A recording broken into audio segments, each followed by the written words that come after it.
প্রিয় মানুষের প্রতি অভিযোগের শেষ থাকে না মানুষের। অভিযোগ করার কারণও থাকে বটে। একবার ভেবে দেখুন তো, আপনার খারাপ সময়ে যা সামান্য সঙ্গ দেওয়ার সময়টুকুই হয় না, যে আপনার মন খারাপের কারণ খোঁজে না, আপনার জন্য ব্যাকুল থাকে না, সে আপনার প্রিয়জন কিংবা প্রিয় মানুষ হয় কি করে? আপনাকে বুঝতে হবে, শুধু আপনার কাছেই প্রিয় হলেই তো হবে না, তার কাছেও আপনার গ্রহণযোগ্যতা থাকতে হবে, প্রিয় থাকতে হবে আপনাকে।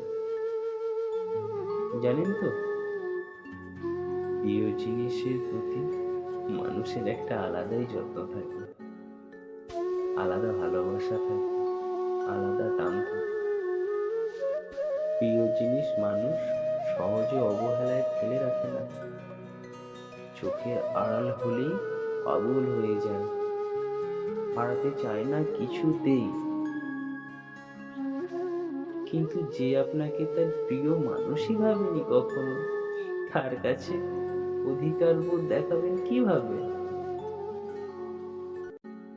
ভালোবাসা, সম্মান, যত্ন এবং টান পরস্পরের মধ্যে সমপরিমাণ না হলে সেখানে একতরফা ভাবেই সম্পর্ক এগিয়ে যায়।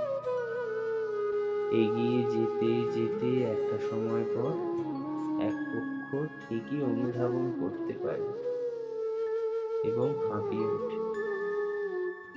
পরিশেষে সে মুক্তি চায়। সত্যিকারের প্রিয় মানুষ কিংবা প্রিয়জন তো সেই, যার কাছে সময় ভিক্ষা চাইতে হয় না। আপনাকে সময় দেওয়ার জন্য সে নিজে থেকেই আপনাকে খোঁজে না। আপনার মন খারাপে কিংবা খারাপ সময়ে যে আঠার মতো লেগে থাকে আপনার পাশে, যে কখনোই আপনাকে একা লাগতে দেয় না, সে ঠিক আপনাকে তখনও ভালোবাসে যখন আপনি নিজেই নিজেকে ভালোবাসতে ভুলে যান।